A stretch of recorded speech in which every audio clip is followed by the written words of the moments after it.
Dhanamulam Gurur Murtihim Pujamulam Guru Padam Mantramulam Gurur Vakyam Mokshamulam Guru Kripa. Om Namo Brahma Divyo Brahma Vidya Sampradaya Kartabhyo Vamsha Rishibhyo Gurubhyo Namaha. Om Shanti Shanti Shanti. Narayana Narayana. Bienvenidos. Entonces hay que decidir si la mente es amiga o es enemiga. Vamos a hacer una votación. Hay una historia en que hay tres personas que son sordas y una que es muda, que muestra un poco el funcionamiento de la mente y cómo cada uno está en su mundo. Ahora pensamos que estamos en la misma sala, pero no, cada uno está en su sala. Cada uno tiene una percepción distinta de esta sala, de esta situación. Algunos lo encuentran agradable, otros desagradable, otros están irritados porque hemos empezado tarde, otros han disfrutado de un Namah Shivaya, otros se ha hecho largo, etcétera, etcétera. Constantemente estamos viviendo nuestra proyección en una hipotética realidad. Esta historia es la de un señor muy sencillo, un campesino, que tenía unas cabras. ¿Y qué haces con las cabras? Pues las cabras afortunadamente pueden pastar en cualquier lugar. Aunque haya algunos matorrales así, ellas comen. Este señor, ya mayor, estaba en la montaña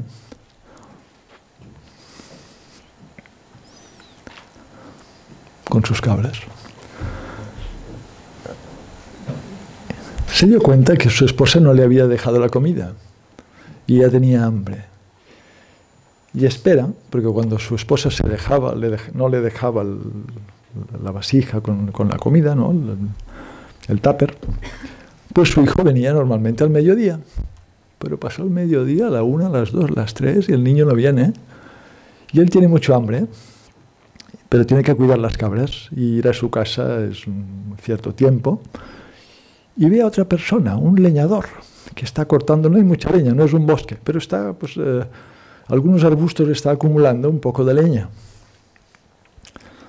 Y esta persona sorda le dice al otro: oye, me doy cuenta que no tengo comida, voy a bajar a casa, ¿puedes cuidarme a las cabras? Este segundo también era sordo.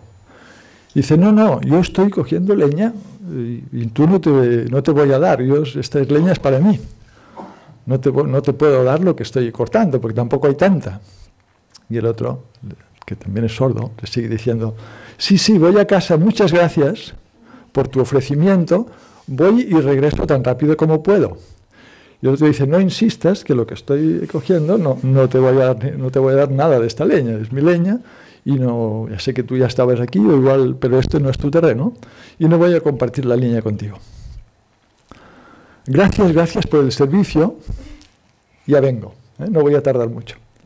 ¿Ves? Aquí están las cabras. Hace el gesto, el otro se queda. El pastor, o el que tenía las cabras, llega a su casa, ve que su esposa está con fiebre, una gripe como la que hay ahora, la cuida, se cocina su comida y regresa. Cuando regresa, piensa: qué buena persona. Cuenta las cabras, están todas. Ha estado cuidándome las cabras con tanto amor, con tanto cuidado. Le voy a hacer un ofrecimiento. Entonces había una cabra que tenía la mala suerte de tener una pata rota.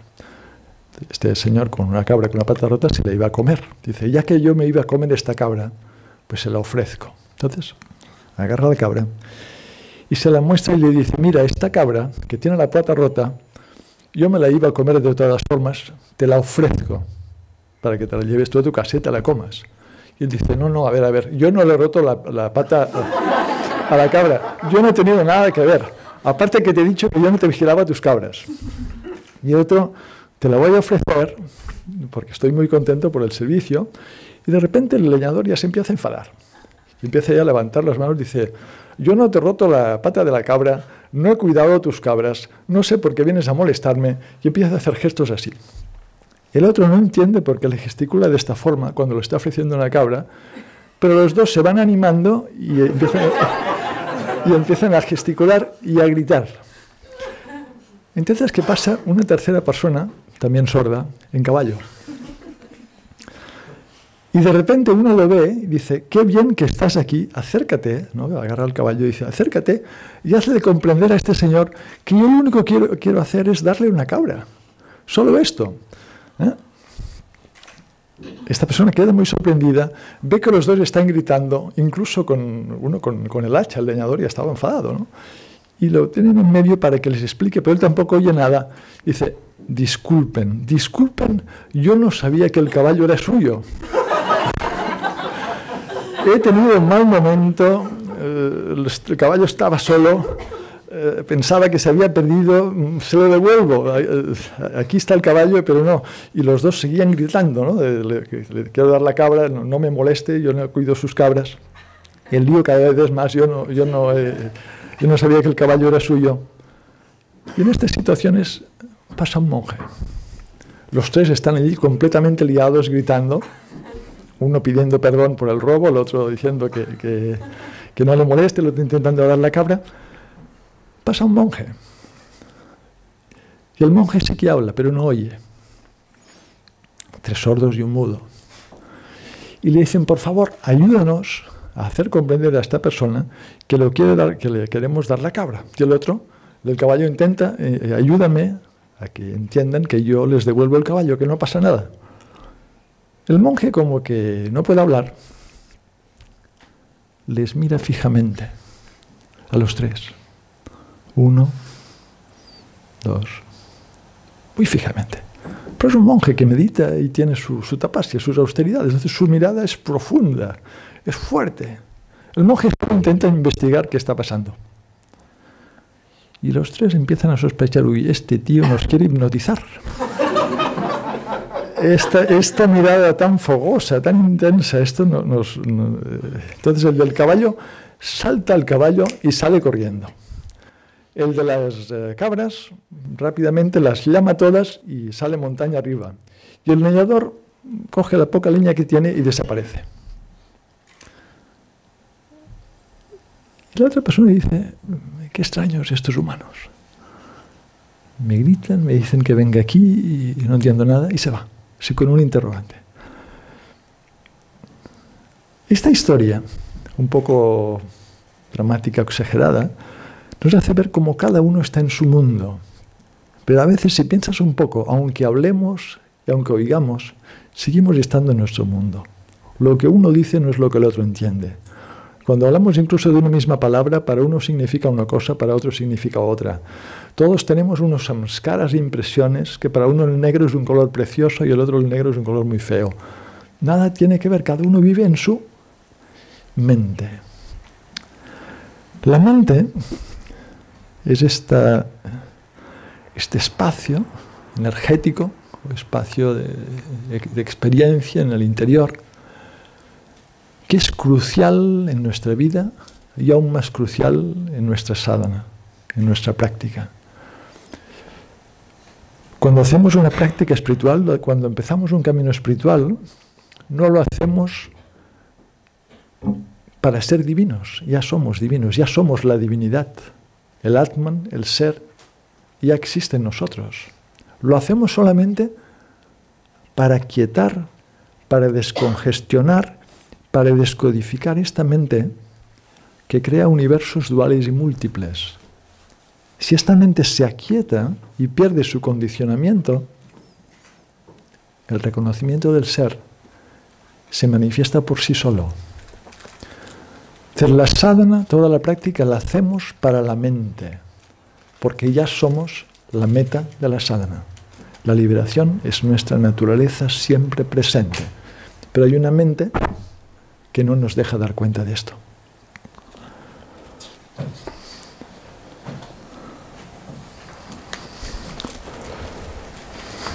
En la tradición hindú, por supuesto,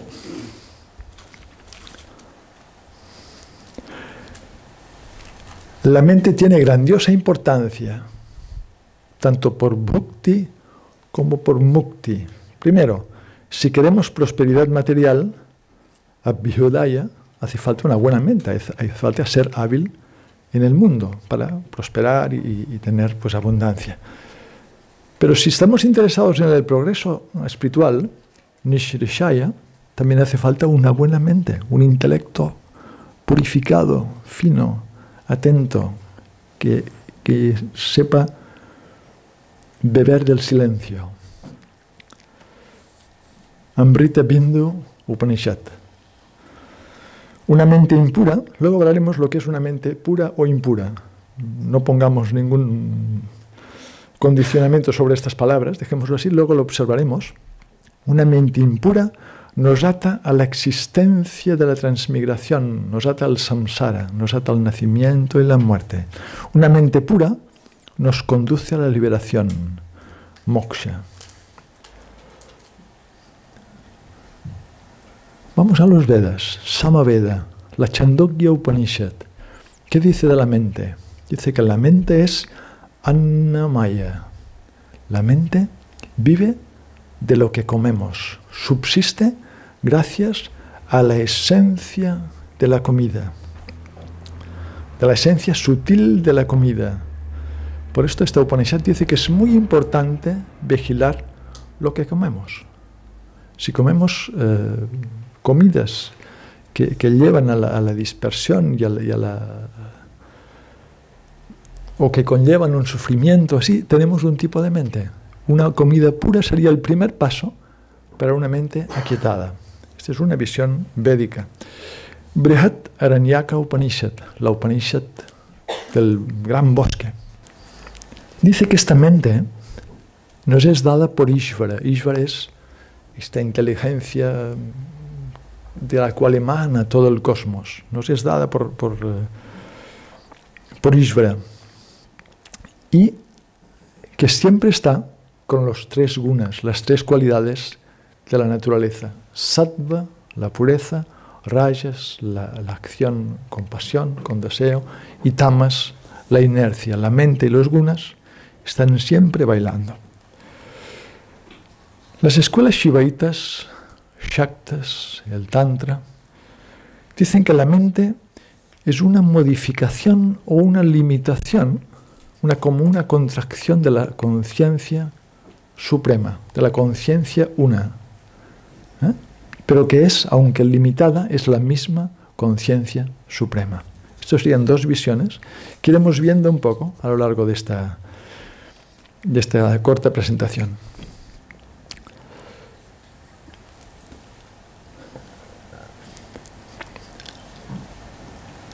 El Parama Purushartha, o la meta suprema de la vida, es la liberación, moksha. Y sin una buena mente, sin una mente que se va volviendo sutil, cada vez más sutil, esto no es posible. Entonces aquí viene la sadhana. Empezamos un camino con la guía, tradicionalmente, de los textos sagrados, de tu tradición, con la enseñanza de tu maestro, con una estricta práctica durante largo tiempo. No hago lo que quiero y como quiero, sino yuga. Yoga viene de yugo, me someto libremente a una práctica, a una disciplina que sé que ha funcionado y que funciona desde miles de años. Y esto me va llevando a un resultado que ha tenido miles o millones de personas antes que yo. Entonces este es el proceso de la sadhana. ¿Qué voy haciendo? Voy purificando mi mente. Y ahora la palabra una mente pura o una mente impura. Una mente impura, mejor lo leemos de la Upanishad directamente, de la Amrita Bindu Upanishad.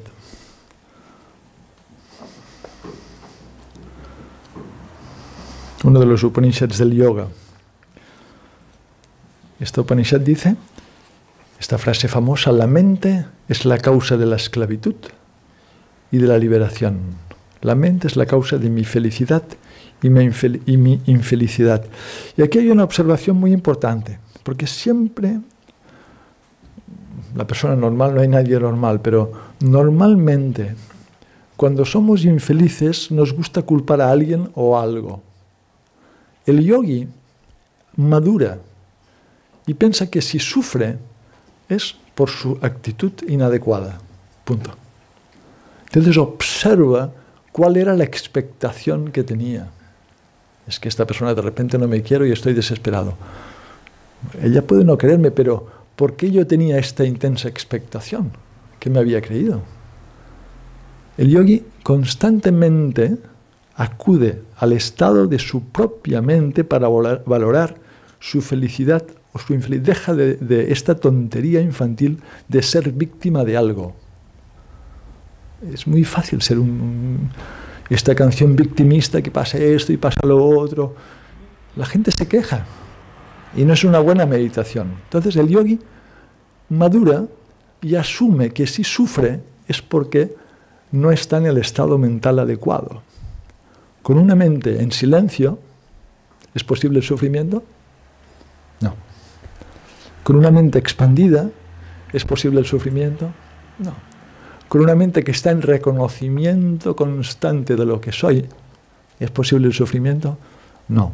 Con una mente que está siempre embriagada en la dicha de la repetición del mantra, sintiendo su shakti y su vibración, ¿es posible el sufrimiento?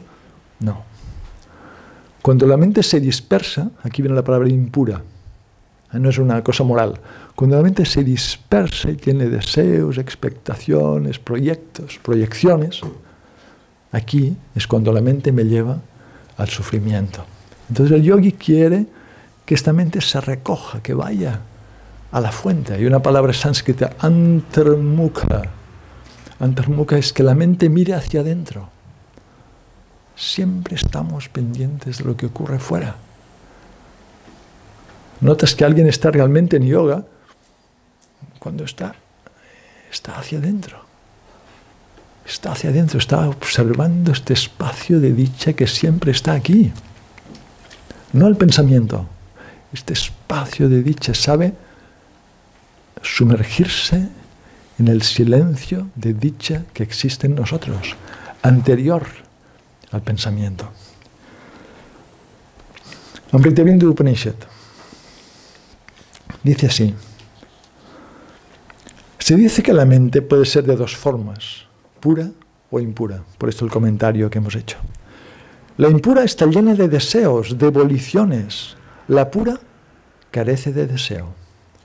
La mente es la única causante de la esclavitud o la liberación de los seres humanos. El apego a los objetos de los sentidos conduce a la esclavitud. El desapego de los objetos conduce a la emancipación. Para liberar la mente es preciso no apegarse a los objetos. Quien aspira a la libertad debe procurar siempre hacer que su mente no permanezca atada a los objetos. Cuando la mente mora en el corazón, libre de la dependencia de los objetos, se vuelve no existente. Amanaska, una mente sin mente. Este es el estado supremo. Debes observarla siempre, hasta que la mente que mora en el corazón llegue a disolverse. Esto es la sabiduría, esto es la meditación. El resto son meras especulaciones.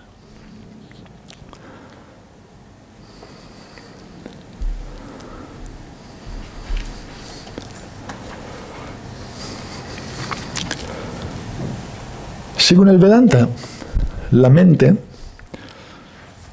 se la denomina antakarana, o el aparato interno.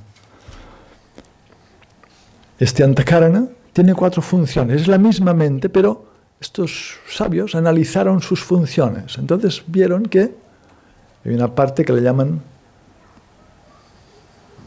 ¿qué? Manas, Buddhi, Ahamkara y Chitta.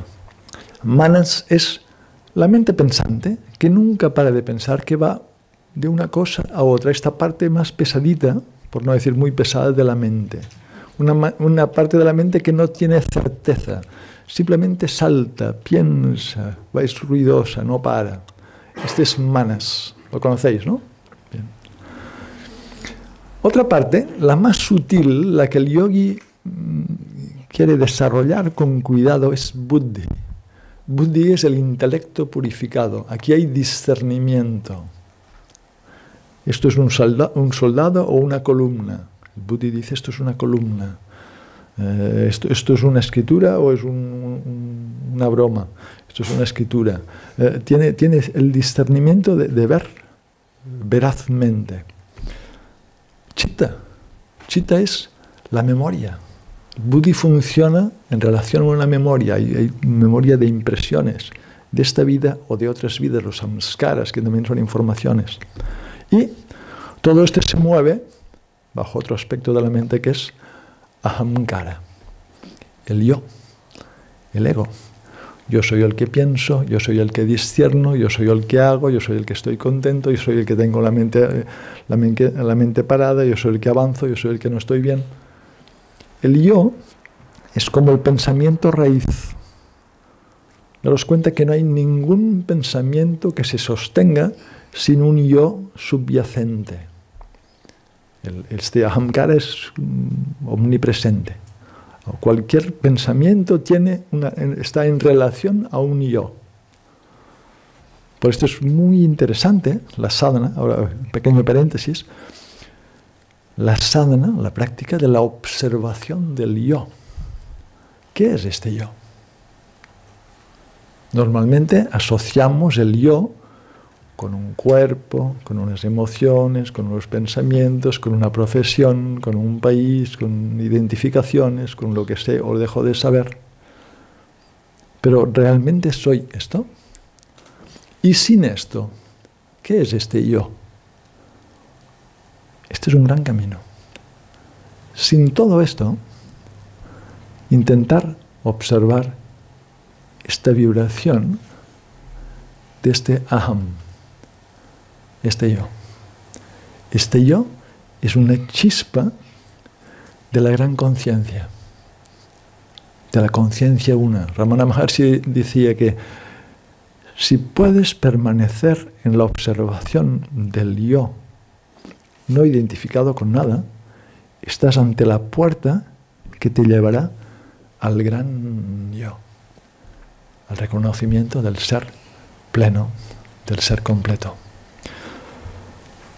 Entonces, esta descripción de la mente por funciones: buddhi, chitta, manas, ahamkara.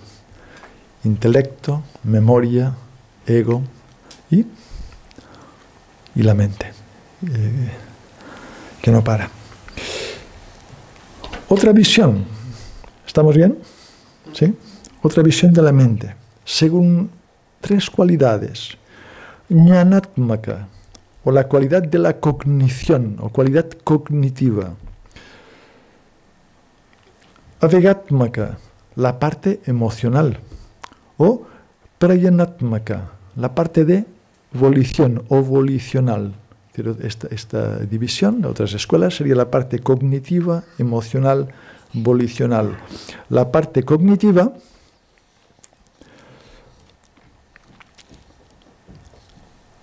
tiene el pramana, o la percepción directa, la percepción que es certera, o tiene brahma, la percepción que es falsa. A veces podemos ir por el bosque y donde hay un árbol podemos pensar que hay un señor. Esto es brahma, una percepción incorrecta. Esto en cuanto a percepción.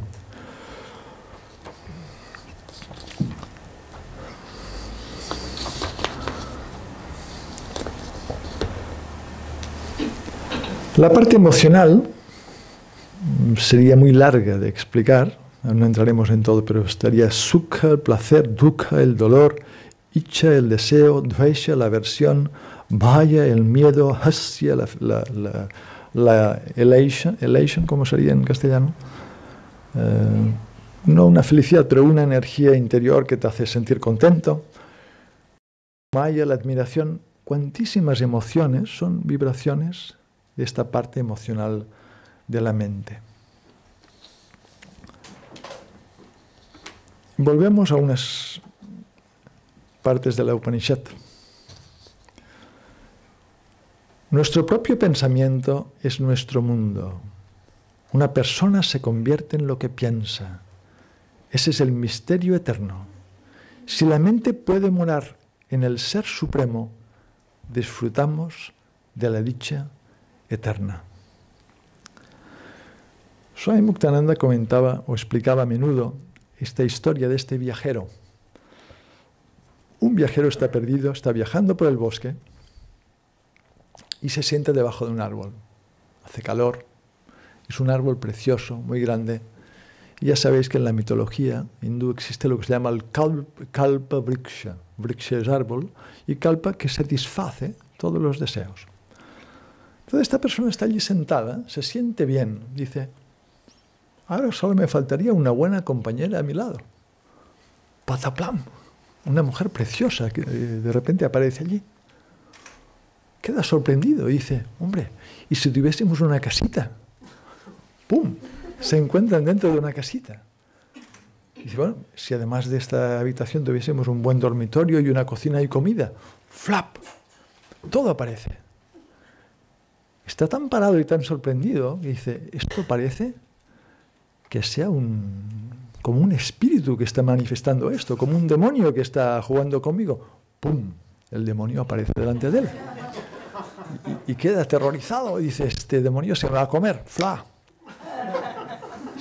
Se lo come en un momento, en un instante. Y se acaba la historia. Swami Muktananda decía, nuestra mente en cierta manera es así. Uno se convierte en aquello con lo que piensa, en aquello que tú meditas, que mantienes en tu mente. Esta es tu realidad.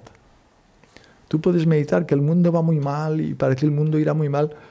Pues aunque el mundo esté bien o mal, no vamos a entrar en esto a nivel relativo, tú puedes estar en otro estado de conciencia, en otra meditación, aunque actúes para mejorar las cosas. No se trata de no dar importancia al mundo relativo. El mundo relativo tiene una importancia, claro que sí, pero tengo que estar en la preocupación, en la frustración constante.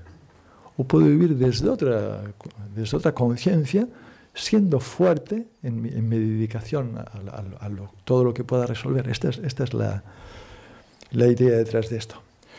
Supongo que conocéis esta famosa frase de Calderón de la Barca. En este mundo traidor, nada es verdad, ni nada es mentira.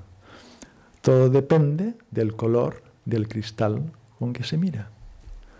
Los shivaitas dicen lo mismo, lo dicen así, yadrishti sajrishti. Lo que tú ves es lo que tú proyectas. Lo que tú percibes es tu propia proyección. La mente, si observamos, ¿qué es la mente? La mente es un montón de ideas, conceptos que adquiridos pues, desde la infancia, de nuestra familia, de la escuela, la universidad, el trabajo, la sociedad. Vamos adquiriendo conceptos. Por supuesto, hace falta un conocimiento conceptual e intelectual para funcionar, pero a veces, si no discernimos un poco más allá de esta multiplicidad de información, nos vamos quedando encerrados. Vamos creando mundos pequeños. Y Swami Muktananda explicaba otra historia en cuanto a la mente, de Nasruddin. Nasruddin, este sufí, celebraban su aniversario, año 1990. Nasruddin, ¿cuántos años haces? 40. Bien, 1995, 5 años más tarde, celebración, todos allí contentos, comiendo. Nasruddin, ¿cuántos años haces? 40. Bueno, año 2000, celebración. Nasruddin, ¿cuántos años haces? 40. Claro, su amigo ya empezó a gritarse. Y 5 años más tarde, ya habían pasado casi 20 años, celebran también. Nasruddin, ¿cuántos años haces? 40. Dice, a ver, Nasruddin, hace mucho tiempo que estás... Dice, claro, es que cuando digo algo, no cambio, cuando tengo una opinión la mantengo. A veces nos pasa lo mismo.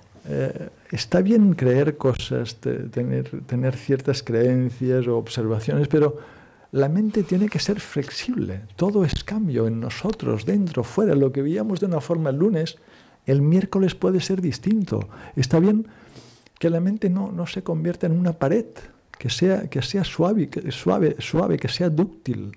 Juguemos con nuestra apreciación de este mundo. Este mundo es nuestra propia percepción.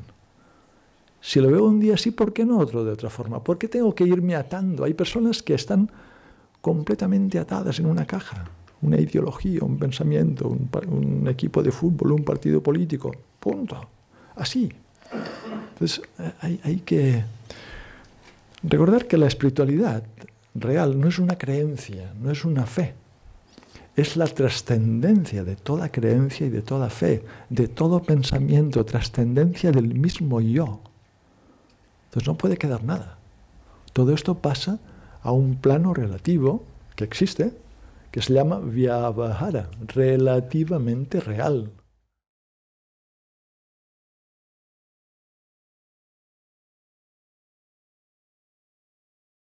Om Purnamahada Purnamihidam Purnat Purnamudakshate Purnasya Purnamadaya Purnam Eva Vashishyate. Om Shanti Shanti Shanti. Sadhgurunath Maharaj Ki Jai.